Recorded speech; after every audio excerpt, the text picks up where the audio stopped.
یہ بھی صدقہ ہے، اس لیے کہ جو آپ سے ملنے آیا ہے آپ نے اسے ویلکم کہا، اس سے آپ بجائے ترش روئی کے خدہ پیشانی کے ساتھ ملے، اس سے اس کا بھی انبساط ہوگا۔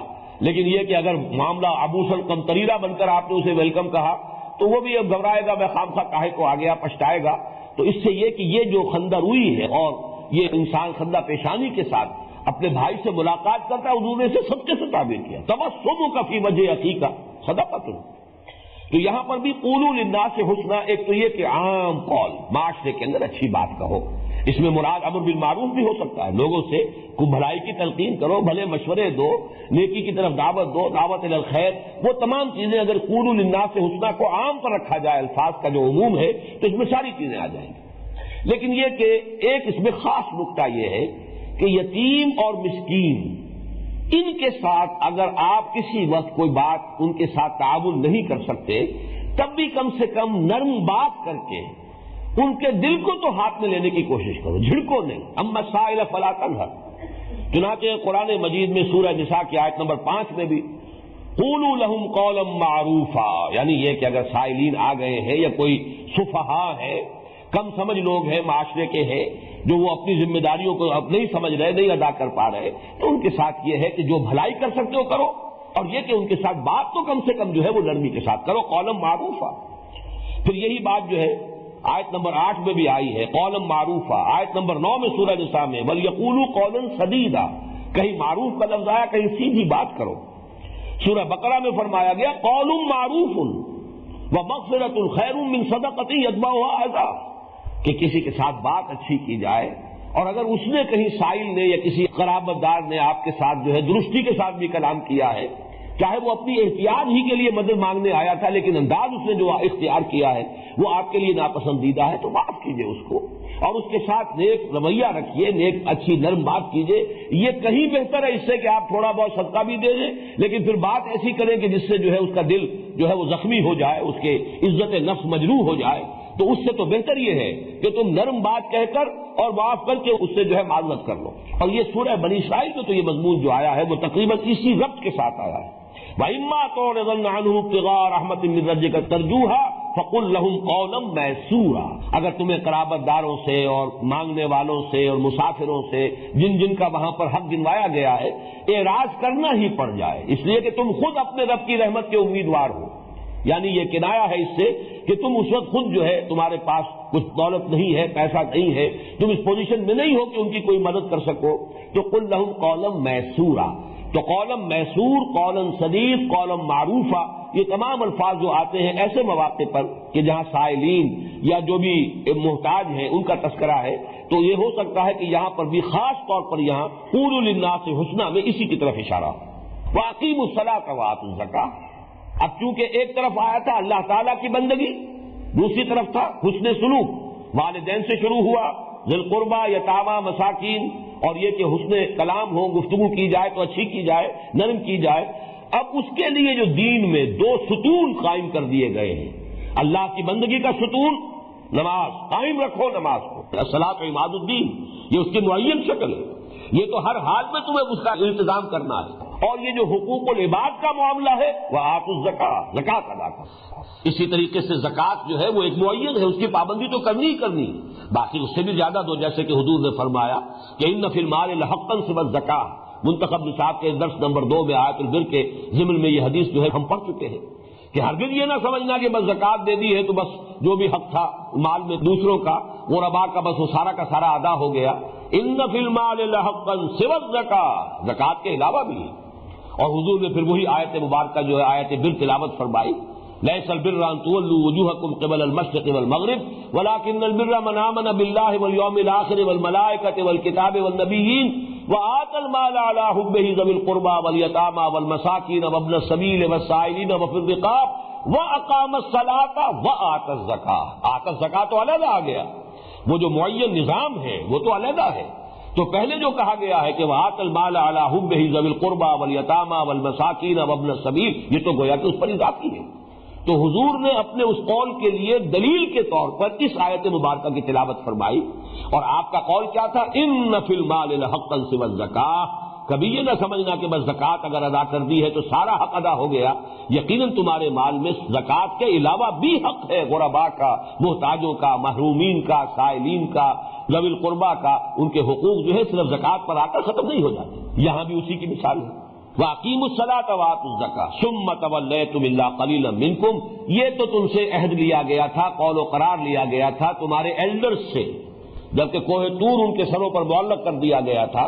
تمہارے سرکردہ 70 افراد تھے وہ جو حضرت موسیٰ علیہ السلام کے ساتھ گئے تھے، اور وہاں جب تورات کی وہ شریعت دے کر اور تم سے قول و قرار پختہ لیا گیا تھا، لیکن تمہارا حال یہ رہا ثم تولیتم الا قلیلا منکم.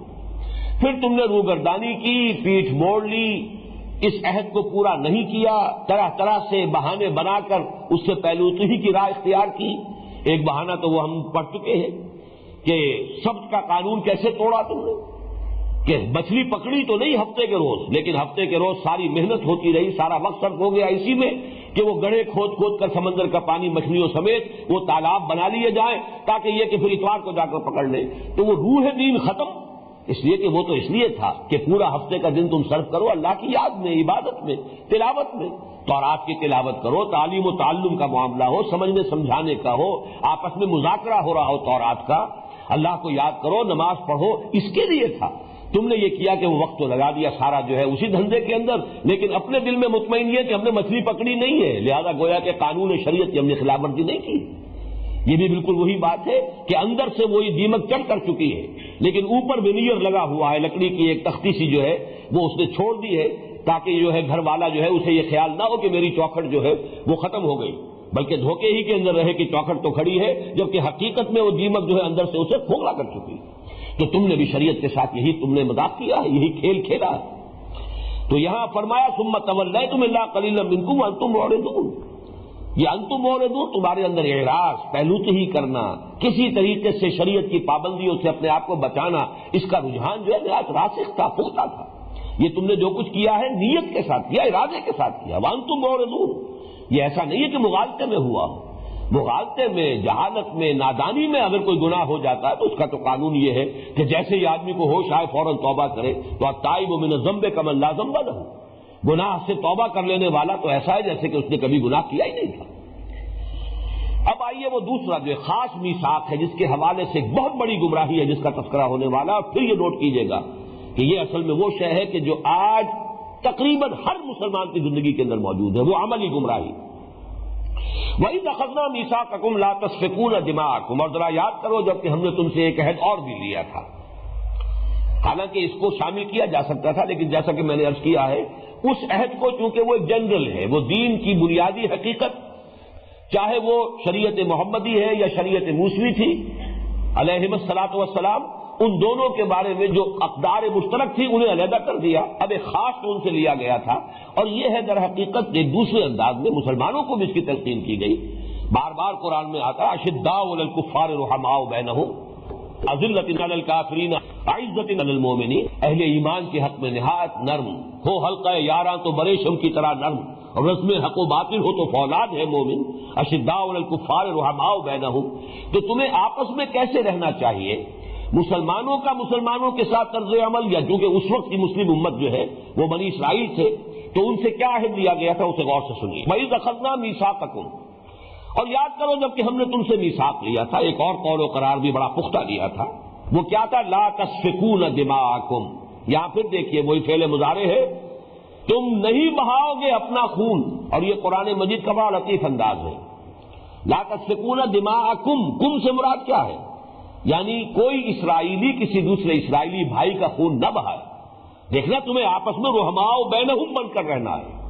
تمہیں ایک دوسرے کی عزت، ایک دوسرے کے مال، ایک دوسرے کی جائیداد، ایک دوسرے کی جان، اس کے محافظ بن کر رہنا ہے. لا تسفکون دماءکم، کبھی اپنا خون نہ بہانا، آپس میں مت لڑنا، کچھ تو خون نہ کرنا، ایک دوسرے کو قتل نہ کرنا، ایک دوسرے سے جنگ نہ کرنا. وَإِذْ أَخَذْنَا مِيثَاقَكُمْ لَا تَسْفِكُونَ دِمَاءَكُمْ وَلَا تُخْرِجُونَ أَنفُسَكُمْ مِنْ دِيَارِكُمْ. اور نہ نکالنا اپنے آپ کو اپنے گھروں سے. یہاں پر بھی وہی بات، اپنے آپ کو نکالنے سے مراد کیا؟ اپنے اسرائیلی بھائیوں کو مت نکالنا ان کے گھروں سے.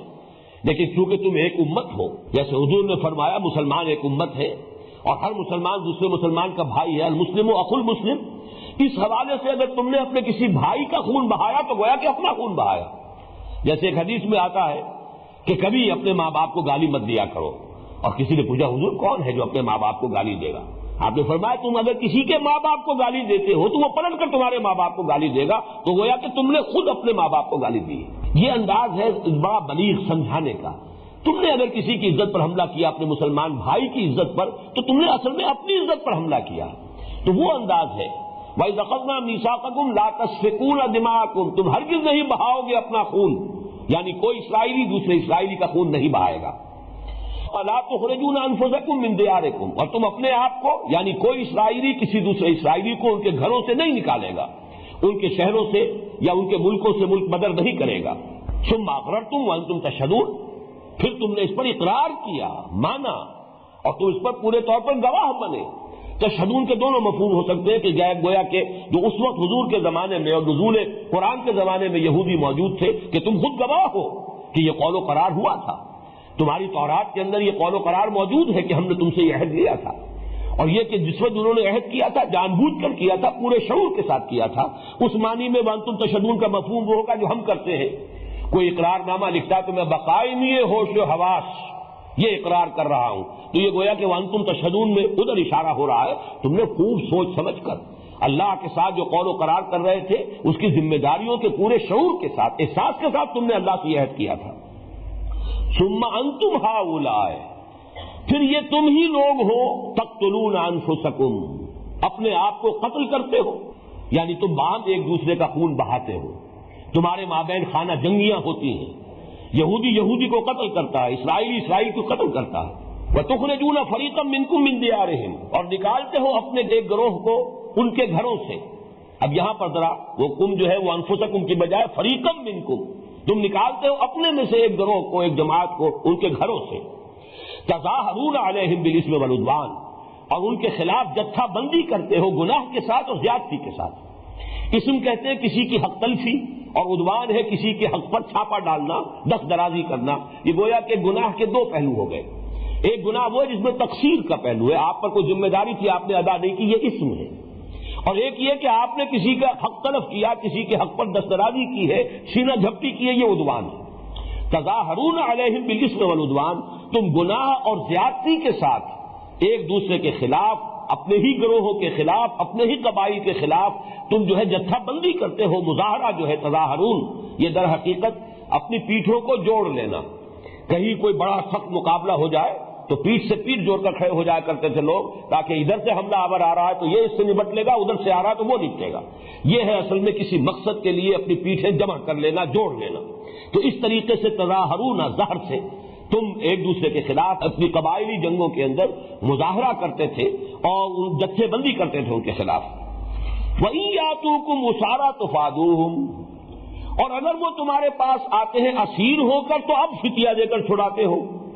کیونکہ شریعت موسوی میں یہ تھا کہ اگر کوئی اسرائیلی کسی دوسرے اسرائیلی کو دیکھے کہ وہ کہیں قید ہے تو اس پر لازم ہے کہ فدیہ دے کر چھڑائے. یہ بھی شریعت کا حکم ہے. اس شریعت کے حکم پر تو بڑی تم پابندی کے ساتھ عمل کرتے ہو، لیکن وہ بھی تو شریعت کا حکم تھا کہ مت ایک دوسرے کو قتل کرو. وہ بھی تو شریعت کا حکم تھا کہ مت ایک دوسرے کو ان کے گھروں سے نکالو. وہ دو حکم جو ہیں وہ تو تم نے نظر انداز کیے. البتہ ایک تیسرا حکم کہ اگر کہیں کسی یہودی کو، اسرائیلی کو تم دیکھ پاؤ کہ وہ اسیر ہے کہیں، اب اسیری ہوا کرتی تھی، کوئی مقروض ہے قرض نہیں ادا کر پایا تو وہ کہیں اسیر ہے تو اس کا قرض ادا کرو، اسے چھڑواؤ. تم پر لازم ہے کیونکہ تمہاری امت کا فرض ہے، لہذا تم فدیہ دے کر چھڑاؤ. یا یہ کہ کہیں اسی طریقے سے باہمی خانہ جنگی کے اندر کسی دشمن کے ہتھے چڑھ گیا کوئی اسرائیلی، وہ میں اس کا تاریخی پس منظر بھی آپ کے سامنے عرض کروں گا کہ 3 ادوار کے حوالے سے اس کو سمجھ لیجئے کہ ہوتا کیا تھا. پہلی بات یہ کہ حضرت موسیٰ علیہ السلام کے زمانے میں تو آپ کو معلوم ہے کہ کوئی ایک اسرائیلی ریاست قائم نہیں ہوئی، اس لیے کہ جنگ کا موقع جب آیا تھا کوڑا جواب پوری قوم نے دے دیا. 6 لاکھ افراد تھے. حالانکہ ایکسوڈس جو ہے، بک آف ایکسوڈس، کتاب الخروج یا سفر خروج جو تورات کی ہے، اس میں گنتی دے رکھی ہے. 12 قبیلے، اتنے مرد، اتنے عورتیں، اتنے بچے فلاں قبیلے کے، اتنے مرد، اتنی عورتیں، اتنے بچے فلاں قبیلے کے. تو 6 لاکھ افراد تھے 12 قبیلوں کے. لیکن یہ کہ جب حضرت موسیٰ علیہ السلام نے فرمایا، حکم دیا کہ اب اللہ کا حکم ہے جنگ کرو، پوری قوم نے کوڑا جواب دیا، فَصَبْ أَنْتَ وَرَبُّكَ فَقَاتِلَا إِنَّا هَاهُنَا قَاعِدُونَ، موسیٰ تم جاؤ، تمہارا رب جائے، تم قتال کرو، ہم تو یہیں بیٹھے ہیں۔ حضرت موسیٰ علیہ السلام پر شدید بیزاری طاری ہوئی، اور یہ واقعہ یہ ہے کہ وہ موسیٰ جس نے ایک اسرائیلی کی محبت میں اور اس کی مدد کرتے ہوئے ایک قبطی کو ایک گھوسا لگایا تھا اور وہ اس کی جان نکال دی تھی، یہ سورہ قصص کے اندر پورا واقعہ موجود ہے کہ ایک قبطی جو تھا اصل مصری قوم فرعون کا فرد اور ایک اسرائیلی محکوم فرد، ان دونوں کے درمیان جھگڑا ہو رہا تھا۔ اس اسرائیلی نے استغاثہ کیا، حضرت موسیٰ علیہ السلام سے مدد مانگی، حضرت موسیٰ علیہ السلام نے اس قبطی کو ایک گھوسا لگایا ہے، فقضى علیہ، اس کی جان نکال دی۔ اتنی حمیت موجود اپنی قوم کے لیے، لیکن وہی موسیٰ علیہ السلام ہے جو کہتے ہیں رب انی لا املک الا نفسی واخی فافرق بیننا وبین القوم الفاسقین، اے رب مجھے تو اختیار ہے تو صرف اپنی جان کا ہے اور اپنے بھائی ہارون کی جان کا ہے، باقی پوری قوم کوڑا جواب دے رہی ہے، ہم جنگ کرنے کے لیے تیار نہیں، میں کیا کروں؟ تو اے پروردگار اب ہمیں ان سے علیحدہ کر دے، میں ان ناہنجاروں کے ساتھ مزید رہنے کے لیے تیار نہیں۔ کتنی بیزاری! اگرچہ اللہ تعالیٰ نے حضرت موسیٰ کی یہ درخواست قبول نہیں کی، حضرت موسیٰ کو ان کے ساتھ رہنا پڑا، البتہ سزا یہ دی گئی فَإِنَّهَا مُحَرَّمَةٌ عَلَيْهِمْ 40 سنہ، 40 برس تک یہ ارض مقدس فلسطین ان پر حرام رہے گی۔ اگر اس وقت یہ جنگ کرتے ابھی ہم فلسطین فتح کرا دیتے ان کے ہاتھوں اور حکومت قائم ہو جاتی، اور اگر حکومت قائم ہوتی حضرت عیسیٰ اس کے سربراہ ہوتے، جیسے کہ مدینے میں حکومت قائم ہوئی تو محمد الرسول اللہ سربراہ، اور اس کے بعد جو ہے توسیع کا عمل شروع ہو گیا، چند سالوں کے اندر اندر پورا جزیرہ نماء عرب جو ہے زیر نگین آ گیا، اسلامی ریاست قائم ہو گئی، انقلاب کی تکمیل ہو گئی جزیرہ نماء عرب کی حد تک، اور پھر 24 برس کے اندر اندر کہاں اٹلانٹک سے آکسس تک جو اسلام کا خلافت کا نظام قائم ہو گیا۔ لیکن چونکہ حضرت موسیٰ کے زمانے میں یہ حکومت قائم نہیں ہو سکی، حضرت موسیٰ کا انتقال، حضرت ہارون، دونوں کا انتقال انہی 40 سالوں کے دوران ہو گیا، جسے یہ جو بھی صحرائے تیہ کے اندر یہ بھٹکتے پھرے ہیں اور وہاں کہیں پر ان کی حکومت قائم نہیں ہو سکی۔ البتہ حضرت موسیٰ علیہ السلام کے جانشین جوشوا، حضرت یوشع ابن نون، ان کی سرکردگی میں پھر وہ نسل جو صحرا میں پیدا ہوئی ہے 40 سالوں کے دوران، وہ غلام قوم جو مصر میں فرائنا اور ان کی قوم کی غلامی کا داغ لے چکی تھی، اس میں تو ہمت نہیں تھی کہ وہ جنگ کے لیے میدان میں آ سکتی، لیکن وہ صحرا میں جو قوم پیدا ہوئی ہے اب ان کی، وہ نئی نسل فطرت کے مقاصد کی کرتا ہے نگہبانی، یا بندہ صحرائی یا مرد کوہستانی، تو یہ صحرائی نسل جو ابری ہے پھر اس نے جہاد کیا۔ لیکن یہ کہ ایک بڑی غلطی انہوں نے یہ کی کہ فلسطین کو فتح کر کے وہاں 12 حکومتیں قائم کر دی، ہر قبیلے نے اپنی علیحدہ حکومت بنا لی، بجائے اس کے کہ ایک مرکزی حکومت قائم ہو۔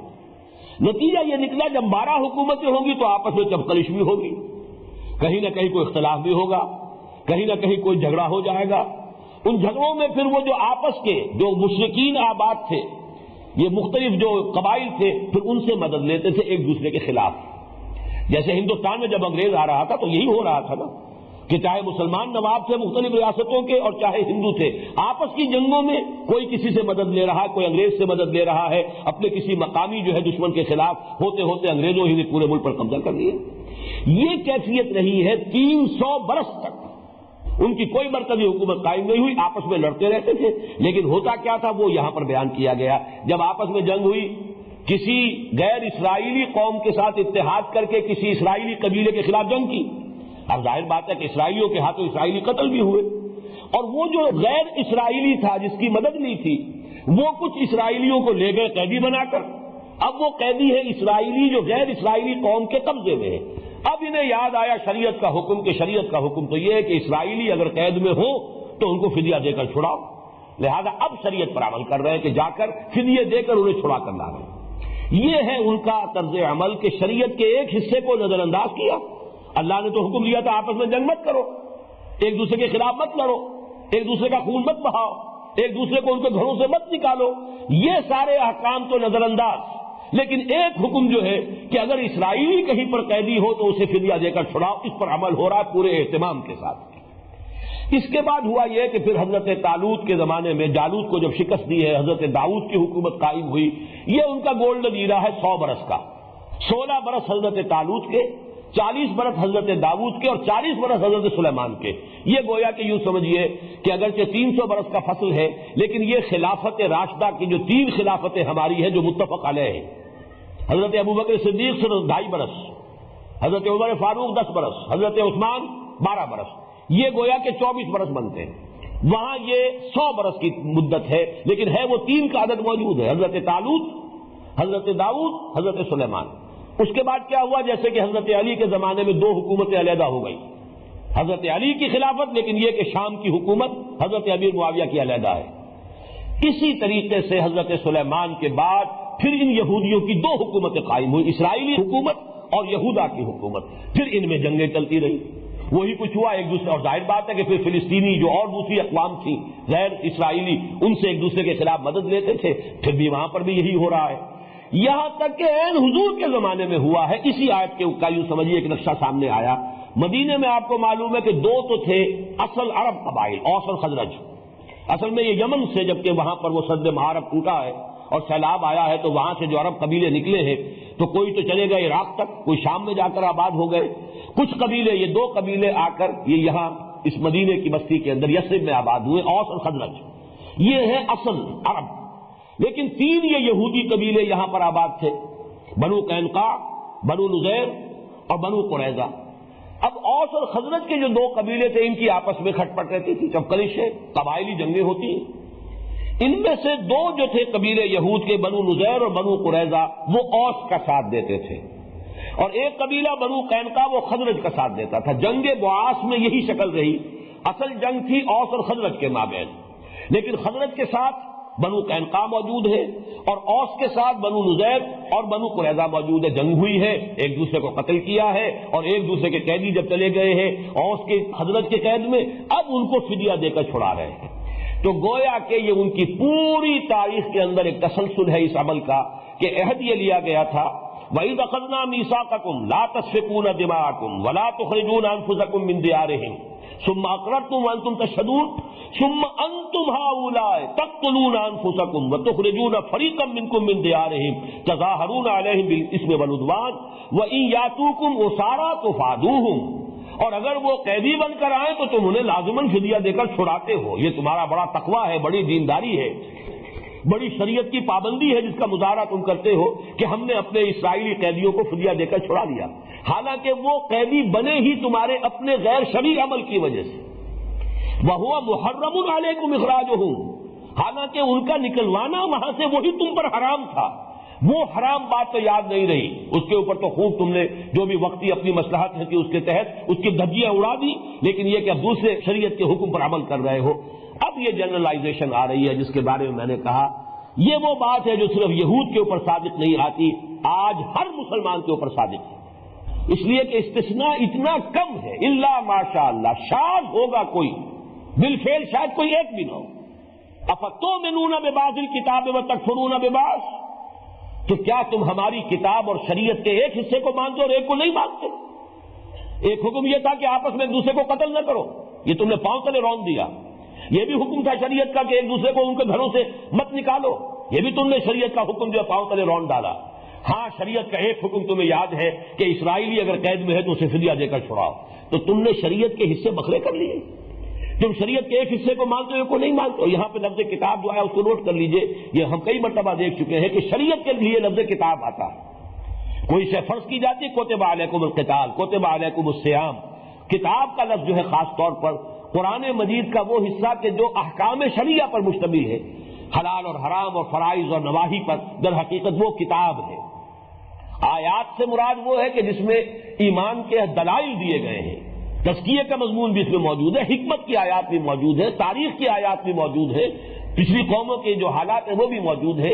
خاص طور پر جو احکام شریعت ہوگے وہ لفظ کتاب جو ہے وہ ان کی طرف اشارہ کرے گا۔ افتؤمنون ببعض الکتاب وتکفرون ببعض، تو کیا تم کتاب کے ایک حصے پر ایمان رکھتے ہو اور ایک حصے کا انکار کر رہے ہو، ایک حصے کا کفر کر رہے ہو؟ یہ کفر کیا ہے؟ یہ کفر قولی نہیں ہے، کفر عملی ہے۔ وہ یہ نہیں کہتے تھے کہ ہم تورات کے اس حصے کو نہیں مانتے، لیکن عملاً اس پر جب عمل نہیں کر رہے ہیں تو گویا کہ اس کی تکذیب کر رہے ہیں۔ پچھلے دونوں جمعوں میں جو تقریر کی ہے کہ آج ہم اپنے طرز عمل سے قرآن کی تکذیب کر رہے ہیں، حالانکہ جیسے کہ قرآن مجید میں سورہ جمعہ کی آیت نمبر 5 میں فرمایا گیا، مثل الذین حملوا التوراۃ ثم لم يحملوها كمثل الحمار يحمل اسفارا بئس مثل القوم الذین كذبوا بآیات اللہ واللہ لا يهدی القوم الظالمین۔ مثال اس قوم کی جو حامل تورات بنائی گئی، پھر اس نے اس کی ذمہ داریوں کو پورا نہیں کیا، اس گدھے کی سی ہے جس پر کتابوں کا بوجھ لدا ہوا ہے، اور بری ہے مثال اس قوم کی جس نے آیات الہی کو جھٹلایا۔ تو تورات کو بھی کبھی یہود نے جھٹلایا تو نہیں، جیسے ہم مدعی ہیں قرآن پر ایمان کے، ویسے وہ مدعی رہے ہمیشہ کہ یہ تورات اللہ کی کتاب ہے۔ عمل سے جھٹلایا جب آپ اس پر عمل نہیں کرتے، جیسے کل بھی میں نے حدیث سنائی تھی خطبہ جمعہ میں، حضور نے فرمایا ما آمن بالقرآن من استحل محارمہ، جس شخص نے قرآن کی حرام کردہ چیزوں کو اپنے لیے حلال ٹھہرا لیا، اس کا قرآن پر کوئی ایمان نہیں۔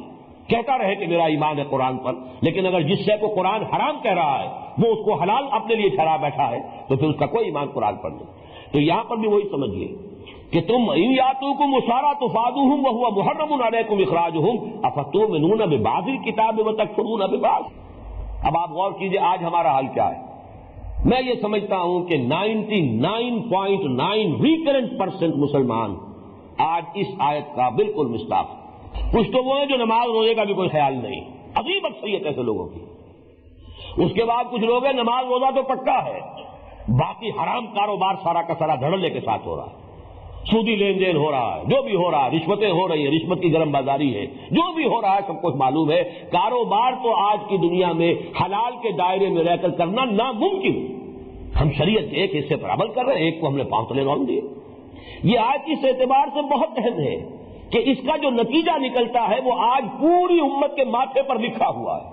فما جزاء من يفعل ذلك منكم، تو جو کوئی بھی تم میں سے یہ حرکت کرے گا، یہ طرز عمل اختیار کرے گا کہ شریعت کے ایک حصے پر عمل کرے اور ایک کو چھوڑ دے، ایک کو قبول کرے ایک کو رد کر دے، اس کی کوئی سزا اس کے سوا نہیں ہے الا خزي فی الحیات الدنیا، کہ دنیا کی زندگی میں رسوائی ہو، ذلت ہو۔ یہ ہے آج ہیوملیشن جو ہو رہی ہے پوری دنیا کے اندر، چاہے یہ کہ 1 بلین سے زیادہ ہے، بہت بوسٹ کرتے ہیں ہم۔ Every 5th human being on this planet is a Muslim, every 5th، 1/5 آبادی کا حصہ پوری دنیا کی۔ کتنا بڑا چنک آف ٹیریٹری ہے جو ہمارے قدموں تلے ہے۔ چلے جائیے جاوا، سماٹرا، بورنیو سے لے کر، اور یہ کہ موریتانیہ جو ہے ویسٹ کوسٹ جو ہے افریقہ کا، اس میں سے آپ کہیں گے کہ تھوڑا سا یہ بھارت کا علاقہ آ جاتا ہے جو سالڈ نہیں ہے، لیکن بھارت میں کم سے کم 18 کروڑ مسلمان آباد، اور کون سے ہمارے پاس وسائل نہیں ہیں۔ آج کی سب سے بڑی دولت، تیل کے سب سے بڑے ذخائر ہوئے جو ہمارے قدموں تلے ہیں۔ عزت نام کی شے نہیں ہے، کوئی وہ G7 میں تو کون ہوگا، G15 میں بھی نہیں ہے۔ کسنوی پرسد کے بھیا کیس تھی، ہمارے مسائل وہ آپس میں طے کر لیں گے، ہماری قسمتوں کے فیصلے وہاں ہو جاتے ہیں۔ ہمارے تو ٹیکسیشن پالیسیز جو ہے وہ وہاں سے ڈکٹیٹ کرائی جاتی ہے۔ فارن پالیسی تو چھوڑیے، ہماری جنگ اور صلح کے معاملات کو تو چھوڑیے، معلوم ہوتا ہے جس شے کا نام عزت ہے، وہ جو اقبال نے کہا تھا، عبد القادر روہیلا والی جو نظم ہے کہ غیرت نام تھا جس کا گئی تیمور کے گھر سے، کہاں ہے غیرت؟ عزت نام کی کوئی شے نہیں۔ ہم سے کہیں کسی بین الاقوامی مسئلے میں ہماری رائے کوئی نہیں پوچھتا۔ کسنوی پرسد کے بھیا کس نے، ہیوملیشن کی وہ انتہا ہے۔ یہ آیت جو ہے یہ اس کی تشخیص کر کے بتا رہی کیوں ہے۔ افتؤمنون ببعض الکتاب وتکفرون ببعض، جب تک پوری کتاب کو قبول نہیں کرو گے، جب تک کہ وہ پورا نظام قائم نہیں کرو گے جس میں یہ پوری کتاب نافذ ہو رہی ہو، ٹیک اٹ اور لیو اٹ، کوئی مڈوے نہیں ہے، یا اس قرآن کو مانو یا چھوڑ دو، دفع ہو جاؤ۔ اللہ تعالیٰ کو تمہاری احتیاج اور ضرورت نہیں ہے، تمہیں اس کی ضرورت ہے۔ یہ ہے اصل میں آج کی ہماری کیفیت، الا خزي فی الحیات الدنیا، دنیا کی زندگی میں رسوائی، بے عزتی، جو بھی پامالی ہے، جو بھی اس وقت ہیوملیشن ہے پوری مسلمان امت کے لیے، پوری، اور میں سب برابر ہیں اس وقت۔ کون ہے شاذ کسی کا نام آپ لیا جا سکے کہ جو واقعتاً آزاد ملک اپنے پاؤں پر کھڑا ہے، اپنی پالیسیاں خود بناتا ہے ایک آدھ ہے، اکثر و بیشتر کا جو بھی حال ہے وہ آپ کے علم میں۔ فما جزاء من يفعل ذلك منكم، اور دیکھ لیجیے اسی سے جو نتیجہ نکلتا ہے، یہ صورتحال ہماری ہرگز نہیں بدلے گی جب تک کہ کم سے کم کسی ایک خطہ ارضی کے اندر دین کا پورا نظام، شریعت کا پورا قانون نافذ نہ کر دیا جائے، کہ کوئی شے مستثنا نہ ہو، زندگی کا کوئی پہلو، حیات انسانی کا کوئی گوشہ جو ہے اس سے ماورا نہ رہے، مستثنا نہ رہے، سب اللہ کے حکم کے تلے اور اس کے تابع ہو جائے۔ جب تک یہ نہیں ہوگا ہماری قسمت بدلے گی نہیں۔ میں جو پوری کتاب میری چھپ چکی ہے، سابقہ اور مسلمان امتوں کا ماضی، حال اور مستقبل، اس میں جو میں نے ایک چیپٹر لکھا ہے اللہ کا قانون عذاب۔ عذاب جو ہے دنیا میں آتا ہے قومی جرائم کے اوپر، انفرادی حساب کتاب اللہ کے ہاں ہوگا، وہ یہاں نہیں ہوتا۔ آخرت کا حساب کتاب انفرادی ہے۔ کلہم آتی ہے یوم القیامت فردا، ہر ایک کو اکیلے جا کر کھڑے ہونا ہوگا اس کٹہرے کے اندر، جواب دہی اپنی کرنی پڑے گی۔ دنیا میں معاملہ انفرادی محاسبہ نہیں، قوموں کا محاسبہ ہے۔ قومی جرائم کے اوپر اجتماعی سزا یہاں ملتی ہے۔ اسی لیے اقبال نے کہا ہے کہ فطرت افراد سے اغماض بھی کر لیتی ہے، نہیں کرتی کبھی ملت کے گناہوں کو معاف۔ افراد سے اغماض اس لیے کر لیتی ہے کہ وہ تو آخرت کا معاملہ ہے، وہاں آ کر ہر ایک کو پورا پورا حساب کتاب مل جائے گا، ہر ایک کا کارنامہ زندگی اس کے سامنے ہوگا۔ اقرا کتابک کفی بنفسک الیوم علیک حسیبا، تو بھائی خود ہی اپنا حساب دیکھ لو، تم ہی کافی ہو، تم ہی جمع جوڑ کر لو، کسی اور کی محاسب کی ضرورت ہی نہیں۔ لیکن اجتماعی معاملات یہاں طے ہوتے ہیں، اور وہی ہے جو ہمارے ساتھ ہو رہا ہے۔ ضربت علیہم الذلۃ والمسکنۃ وباؤوا بغضب من اللہ، میں نے اپنی اس کتاب میں یہی تو لکھا ہے۔ اس آیت کے مصداق تو آج مسلمان ہیں، یہودی تو نہیں ہے۔ یہودی کل 14 ملین ہے اس وقت دنیا کے اندر، 1.5 کروڑ بھی پورا نہیں، ہم اس سے 100 گنا ہیں، لیکن اس کا اثر، اس کا نفوذ، پوری دنیا کا مالیاتی نظام، پھر یہ کہ دی سول سپریم پاور آن ارتھ، وہ فرنگ کی رگے جہاں پنجہ یہود میں ہے، وہ ان کے قبضے میں ہے۔ وہ پالیسیز ڈکٹیٹ کرا سکتے ہیں، امریکہ کو کراتے ہیں۔ کانپتا ہے صدر امریکہ کا کہ کہیں یہودی لابی جو ہے کہیں میرے خلاف کوئی اسکینڈل نہ اٹھا دے، اور ہر ایک کے خلاف اتنا مواد ان کے پاس موجود ہوتا ہے، جب چاہے چٹکیوں میں اڑا دے۔ ذرا سا اگر ٹرن لے لے، بش نے ذرا سا ٹرن لیا تھا جو اس کا حشر کروایا ہے، حالانکہ اتنا بڑا ہیرو، جتنی بڑی اس نے یوں سمجھیے کہ امریکہ کے لیے، اور جس طریقے سے دبایا ہے عراق کا جو بھرکس نکالا ہے، اور جس طرح جا کر امریکن فورسز کو جہاں پر کے بیسز نہیں دے رہے تھے، نہ سعودی عرب